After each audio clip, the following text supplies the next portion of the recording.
ഇടുക്കി അടിമാലിയിൽ ക്ഷേമ പെൻഷൻ മുടങ്ങിയതിനെ തുടർന്ന് ഭിക്ഷയാചിച്ച് പ്രതിഷേധിച്ച മറിയക്കുട്ടിക്ക് റേഷൻ കടയിൽ വിലക്കേർപ്പെടുത്തിയെന്ന് പരാതി.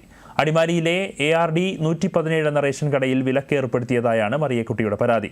സംഭവത്തിൽ ജില്ലാ കളക്ടർക്കും സപ്ലൈ ഓഫീസർക്കും പരാതി നൽകിയിട്ടുണ്ട്. അതേസമയം ആരോപണം തെറ്റാണെന്നാണ് കടയുടമയുടെ നിലപാട്.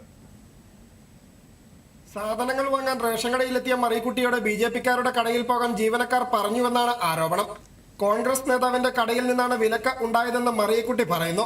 അവിടെ ചെന്നപ്പോ പറഞ്ഞു, ഇത് കോൺഗ്രസ്സുകാരുടെ കടയാണ്, ഇവിടെ മേലെ വരരുത്, നിങ്ങൾക്ക് പറ്റിയ കട ആയിരേക്കർ ശ്രീനിയുടെ കടയുണ്ട് BJP, അവിടെ പോയി മേടിച്ചോളൂ, ഇവിടെ മേലെ വരരുത്, നിങ്ങൾക്ക് വീട് കൊടുക്കുന്നില്ല കോൺഗ്രസ്, പോവാ വീട് വന്ന് കാണുമ്പോൾ നിങ്ങൾക്ക് അത് ചെയ്യാൻ കൊള്ളാവോന്ന് ചോദിച്ചു. മണ്ണെണ്ണ വരികയല്ല, അത് BJP-യുടെ കടയിൽ പോകാം, തരികയല്ല, ഒരു കടക്കാരും തരികയല്ല, മണ്ണ BJP-ക്കാരുടെ കടയിൽ പോകാൻ പറഞ്ഞേ. പിന്നെ കോൺഗ്രസിന്റെ നല്ല വിഷ്ണു എനിക്ക് അതെനിക്ക് ശരിക്കും അതിന്റെ റേഷൻ കടയല്ലേ കോൺഗ്രസ് 12 മണി കൊടുത്തു. ഒന്ന് കലക്ടർക്ക് കൊടുത്തു, ഒന്ന് ഡിപ്പ് ജില്ലാ സപ്ലൈസ് നേരിട്ട് എനിക്ക് കൊടുത്തു, സംസാരിച്ചു, എല്ലാം ശരിയാക്കാമെന്ന് പറഞ്ഞു. അതേസമയം മറിയക്കുട്ടിക്ക് വിലക്ക് ഏർപ്പെടുത്തിയിട്ടില്ലെന്ന് റേഷൻ കടയുടമ പറഞ്ഞു. സാങ്കേതിക തകരാർ കാരണം റേഷൻ വിതരണം തടസ്സപ്പെട്ടപ്പോഴാണ് മറിയക്കുട്ടി വന്നത്.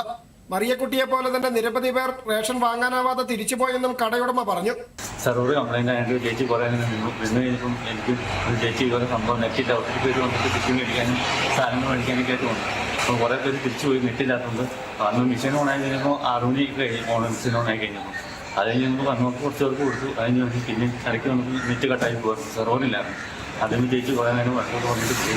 അത് കഴിഞ്ഞ് മോളിൽ പോയി ചന്ദ്രൻ്റെ കടയിൽ 114 കടയിൽ പോയി സാധനം വെക്കുകയായിരുന്നു. അല്ലാതെ വേറെ ഒന്നും വന്നിട്ടില്ല. ചേച്ചി സെർവർ കംപ്ലൈൻറ്റാണ്, നെറ്റില്ലാത്തതെന്ന് മാത്രമേ പറഞ്ഞു. 2023 നവംബറിലാണ് ക്ഷേമ പെൻഷൻ മുടങ്ങിയതോടെ സാമ്പത്തിക പ്രതിസന്ധിയിലായ മറിയക്കുട്ടി പ്രതിഷേധ സൂചകമായി അടിമാലി ടൗണിൽ ഭിക്ഷയാചിച്ച് സമരം നടത്തിയത്. വേറിട്ട സമരത്തിലൂടെ വാർത്തയിൽ ഇടം പിടിച്ചതിന് പിന്നാലെ സഹായവുമായി നിരവധി പേർ രംഗത്തെത്തിയിരുന്നു. 200 ഏക്കർ സ്വദേശിയായ മറിയക്കുട്ടിക്കെതിരെ CPM രംഗത്ത് വരികയും KPCC വീട് വെച്ച് നൽകുകയും ചെയ്തിരുന്നു. എന്നാൽ വീട് വെച്ച് തന്നതിന് ശേഷം കോൺഗ്രസ് തിരിഞ്ഞു നോക്കിയില്ലെന്ന് മറിയക്കുട്ടി പറഞ്ഞു. തുടർന്ന് മറിയക്കുട്ടി BJP-യിൽ ചേരുകയായിരുന്നു. ദൂരദർശൻ ന്യൂസ്, ഇടുക്കി.